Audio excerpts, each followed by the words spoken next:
let me get your views on what you've seen has been happening in Africa, at least sub-Saharan Africa, in the last few months. Here in Nigeria, we have a new presidency in place, a new government in place. Earlier on, I also mentioned what's been happening in Egypt. We've also seen that currency depreciation has been impacting many African countries on the continent. So as we get started, let me just have your sentiments in like a minute and we'll take it from there. Yep, thank you. Yeah, I've seen two separate shocks that merged in recent months. The first one is, of course, the impact of inflation and interest rates. We know that sovereign debt in Africa has come on press in the past years, and also the capability of governments to refinance debt has deteriorated.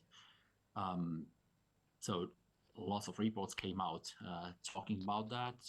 We can now say that around 57% of the population in Africa, which is around 750 million inhabitants, live in countries where interest repayments are higher than on the government budget than what the government can spend on health and education. So this has increased dramatically in the past decade. So just to have an idea, the overall expenditure on education has decreased. Expenditure on health increased by 6%, but we also have to take into account that the pandemic had a very, very huge impact on that. And the other side is, again, subsidies. So how the cost of living and in general disposable income have deteriorated in the past 12 months.